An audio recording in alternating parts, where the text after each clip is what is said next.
Hello and welcome to investment पे चर्चा। My name is Naveen Soni. हम आपके पर्सनल फाइनेंस के बारे में यहाँ पर बात करते हैं। अगर आपका ड्रीम है अपना एक घर लेना तो आज हम उसी के बारे में बात करेंगे। आज के एपिसोड में हम आपको बताएंगे कि क्या घर लेना ईएमआई पर अच्छा है या फिर रेंट पर रहने में आपको ज्यादा बेनिफिट है, और अगर आप घर लेना चाहते हैं ईएमआई पर तो कैसे आप अपने इंटरेस्ट को फ्री कर सकते हैं। इसके बारे में बताने के लिए हमारे साथ हैं Bhavesh Bhatt, who is the president at Galla Bhansali stock broking. Bhavesh, thank you so much for joining अस।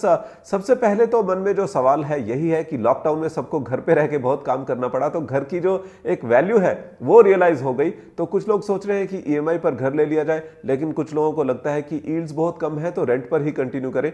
आपकी इसके बारे में क्या राय है? Naveen, thank you for inviting me for the show. And yes, this is quite a pressing concern for many people. लोग सोचते हैं कि घर लेना चाहिए या रेंट पे रहे।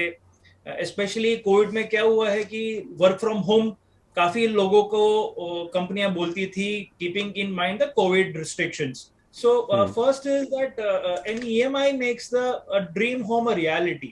You know, right. किस्तें देना है तो affordability for a middle class man becomes quite a achievable goal. He can actually do it. Right. Also what happens is अभी tenure से up to 30 years मिल रहे हैं.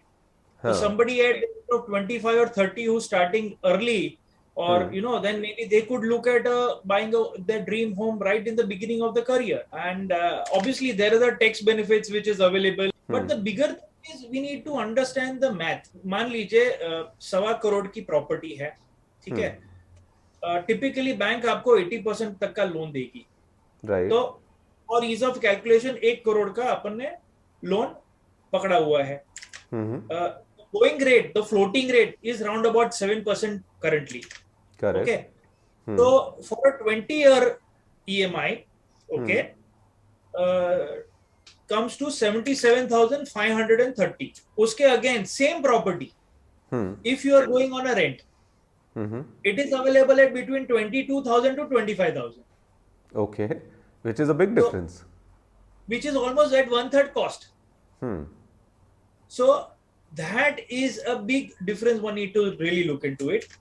The amount is about 52,350. ठीक है.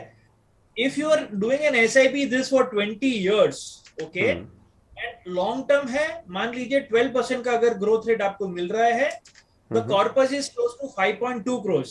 Wow, that's huge, unimaginable. Exactly. So that is the power of compounding. The number of years you are able to let the money grow. So that is one. Two, advantage ये देख लीजिए, अगर आपकी flat जो आपने अभी 1.25 करोड़ में लिया है, वो अगर 5% से ग्रो हो रहा है, okay, so then that flat value is about 3.3 crores at the end of 20 years. Okay. So corpus यहाँ पे 5.2 crores हो गए SIP करके. अगर फ्लैट खरीदा है तो 3.3 crores की रेंज में मिलेगा. Assume growth rate of about 5%, which is there in metros. अब बात ये बताइए, आपने कहा कि आजकल यंग प्रोफेशनल भी अफोर्ड कर सकते हैं क्योंकि 30 इयर्स तक का टेन्योर मिल रहा है, तो इसमें क्या सही एज है? अगर आप एक प्रैक्टिसेस को देखें अभी तक जो है, और क्या टिक ऑफ्स होने चाहिए कि आपके पास अगर ये है तभी आप अपने घर की ईएमआई को स्टार्ट करें? 30s to 40s की range is a typical time that one would have other priority goals being ticked off. Okay. जैसे कि emergency corpus है, adequate life insurance cover है, adequate claim cover है. Typically because COVID में we've seen that there can be really skyrocketing bills. Right. If that is in place, adequately SIP is going on for your children's education. May not be for marriage, but at least for education. And retirement के लिए आपने adequately provide किया हुआ है. If these things are being ticked off, then one could look at buying a home. कई लोग कहते हैं कि जितने ज्यादा से ज्यादा आप अपने खुद के पैसे उसमें डाल सकें वो अच्छा है, लोन कम से कम हो। तो कितना आप कहेंगे परसेंटेज आपको अपने होम लोन में डाउन पेमेंट खुद से डालनी चाहिए? So basically income का about 1/3 should be your EMI, because 1/3 is minimum which is needed for your living and basic expenses. You need to plan for your future goals another 30% to 35%. So reminder 30 to 40% का जो income का है that should be your EMI, because okay, तो formula जो है वो EMI पर base होना चाहिए, ना कि आपके डाउन पेमेंट पर।